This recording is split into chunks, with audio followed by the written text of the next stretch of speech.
பேதுரு புஸ்தகம் 4ஆம் அதிகாரம் 7வது வசனம். எல்லாவற்றிற்கும் முடிவு சமீபமாயிற்று. எல்லாருக்கும் என்ன ஆயிடுச்சு? எல்லாவற்றுக்கும் என்ன ஆயிடுச்சு? முடிவு சமீபமாயிற்று. ஆகையால் தெளிந்த புத்தி உள்ளவர்களாய் இருந்து. நமக்கு என்ன வேணும்? எல்லாவற்றுக்கும் முடிவு சமீபமாயிற்று. தெளிந்த புத்தி. குழம்பி அதான் சொல்லு, குழம்பக்கூடாது, சோர்ந்து போகக்கூடாது. கவலை வரத்தான் செய்யுது, சோறு வரத்தான் செய்யுது. அதான் வேதம் சொல்றது, நம்மளை பார்த்து எச்சரிக்குது. ஆகையால் தெளிந்த புத்தி உள்ளவர்களாய் இருந்து. நமக்கு என்ன வேணும்? தெளிந்த புத்தி வேணும். தெளிந்த புத்தி உள்ள இருந்து ஜெபம் பண்ணுவதற்கு ஜாக்கிரதை உள்ளவர்களாய் இருங்கள். எனக்கு ஜெபம் பண்ணவே நேரம் இல்லைங்க. எத்தனை நாளுங்க ஜாக்கு சொல்லுவோம்? ஜெபம் பண்ணுறதுக்கு எப்படி இருக்கணுமா? ஜாக்கிரதை உள்ள இருங்க. தெளிந்த புத்தி இருந்தால் தான் ஜெபிக்க முடியும். உங்கள் உள்ளத்தில் குழப்பம், சோர்வுகள், பிரச்சனைகள் வந்தால் ஜெபிக்க முடியாது. அதுதான் கத்திரிச்சரி. எல்லாவற்றிலும் தெளிந்த புத்தி உள்ள இருங்க. எல்லாவற்றும் முடிவு சமயமாயிட்டு. அருமையானவர்களே, நம்ம என்ன செய்யணும்? தெளிந்த புத்தகர்களாக இருக்கணும். செபிக்கிறதுக்கு எப்படி இருக்கணும்? சாக்கிரதை உள்ளவர்களாக இருக்கணும். எனக்கு செபிக்கவே நேரம் இல்லை, எனக்கு வேலை நிறையா, சாக்கு பாக்கு சொல்லவே முடியாது. செபிச்சா தான் பரலோக ராஜ்யத்துக்கு போக முடியும்.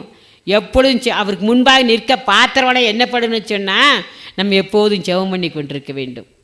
எப்படி ஜெபம் பண்ணுமா பாருங்கள், கர்த்தருடைய வேதம் சொல்லுகிறது.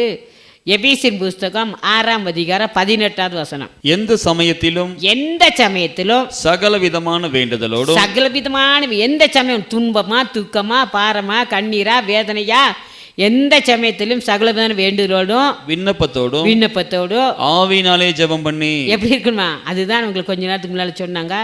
எல்லாரும் பரிசுத்தாவில் நிறைஞ்சி ஜெபம் பண்ணுங்க, அன்னை பாசல் நிறைஞ்சி ஜெபம் பண்ணுங்க, அன்னை பாசத்தில் ஜெபம் பண்ணுங்கன்னு சொல்லி நிறைய பேர் அன்னை பாசத்தில் ஜெபமே பண்ணுறதில்லை. அன்னி பாசல் நிறைஞ்சி ஆவியில் நிறைஞ்சி ஜெபம் பண்ண வேண்டும். அன்னி பாசல் ஜெபம் பண்ண வேண்டும். ஆவியில் நிறைஞ்சி ஜெபிக்க வேணும். அது மாத்திரம் ரோமர் இருக்கிறது நிறுவம் 12ஆம் அதிகாரம் 12ஆம் வசனத்தில் வாசிக்க கேட்போமா? ஜெபத்திலே உறுதியாய் தரித்திருங்கள். ஜெபத்தில் உறுதியாக இருக்கணும். வாய்த்தல் வாய்க்கட்டாலும் சரி, சாப்பிட்றமா சாப்பிட்லையோ இல்லை, அது பிரச்சனை இல்லை. ஏன் ஆண்டவர் அப்படின்னு கேட்க மாட்டார். உறுதியாக இருக்கணும். என்ன வெந்தாலும் உலகத்துக்காக செபிக்கணும், நம்ம சபைக்காக செபிக்கணும், எல்லா சபைகளுக்காக செபிக்கணும், ரத்த சாட்சி எழும்புற மக்களுக்காக செபிக்கணும். அது மாத்திரம் நம்ம பிரதமருக்காக செபிக்கணும், நம்ம அத்தை அமைச்சர்களுக்காக, மாநில அமைச்சர்களுக்காக செபிக்கணும்.